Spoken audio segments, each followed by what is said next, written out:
शरफरोज़ जे साफ़िन बिरादरनि जी महिरबानी। मां शुक्रगुज़ार आहियां तव्हांजो जो तव्हां असांखे हीउ लाइव ॾेखारियो था ऐं असांजी जेका आवाज़ आहे उहा आला ऐवाननि ते पहुचाईंदो।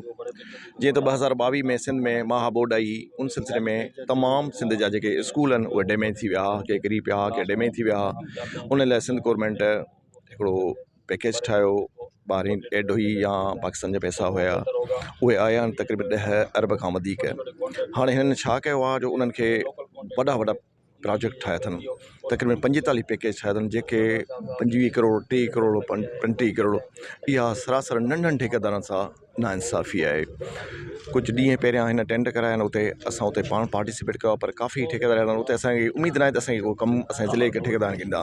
उहे कमु उन्हनि पर एडवांस में ई हुननि कमु पंहिंजा विराए छॾिया आहिनि। जेके ॿाहिरियूं कंपनियूं आहिनि, जेके सिंध खां ॿाहिरि जूं कंपनियूं आहिनि, पंजाब जूं आहिनि, सरहद जूं आहिनि, बलोचिस्तान जूं आहिनि, जेके वॾा वॾा कॉन्ट्रेक्टर आहिनि, असांजो हिते नंढनि ठेकेदारनि जो मुआशी क़त्ल थी रहियो आहे।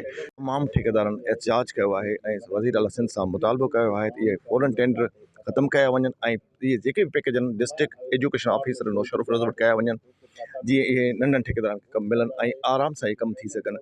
छो त इहे कमु जेको आहे थियनि कोन था। जेके ॿाहिरां कमु अचनि था उन्हें ख़बर ई कान्हे का त कमु आहिनि किथे, ॻोठ ॾिठल कोन्हनि खे ख़बर न आहे। को किथां पठान थो अचे, को पंजाब जो पंजाबी थो अचे, कोई किथां थो अचे, उन कंहिं क़िस्म जी। छो त हितां ज़िले जा जेके बि ठेकेदार आहिनि, हर ज़िले में पंहिंजी NIT कराई वञे। असांजो मुतालबो आहे त इन टेंडर खे रद्द कयो वञे ऐं असां वज़ीर आला खां इहो मुतालबो कयो आहे, जेको सरदार शाह असांजी तज़लील कई आहे नंढनि ठेकेदारनि जी, त असां सरदार शाह खे चवंदा फौरन तव्हां ठेकेदारनि खां माफ़ी वठो ऐं अहिड़ा अल्फाज़ न ॻाल्हायो।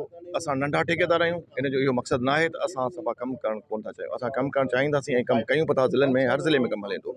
ऐं सरदार शाह खे इहो न चवणु खपे त नंढा ठेकेदार आहिनि ऐं मां हुनखे कमु न ॾींदुसि। इन में असांखे बदनीयती ते का अहिड़ी शइ आहे जीअं उहो पंहिंजा माण्हू पंहिंजा नवाज़णु चाहे थो। जीअं अॻु में बि हिकिड़ो NIT थी वई आहे असांजे ज़िले में बि 2.5 अरब जो कमु हले पियो, जेके स्टील जा ठाहिनि पता, उन्हनि बि अहिड़ो ई उन में बाइलाउज़ न ठाहियो जीअं नंढा ठेकेदार पार्टिसिपेट न करे सघनि। जेको आहे असां पुरज़ोर असां पंहिंजे ज़िले जी क़यादत पीपल्स पार्टी जे प्रेसिडेंट आसिफ अली ज़रदारी साहब, बिलावल भुट्टो ज़रदारी साहब, मोहतरम फरियाल टालपुरा साहब ऐं ज़िले जे असां मोहतरम ज़ियाउल हसन लंजार साहब खे बि पुरज़ोर अपील कयूं था त इहे टेंडर ख़तमु करायो ऐं नंढनि ठेकेदार जी मायूसी ख़तमु कई वञे।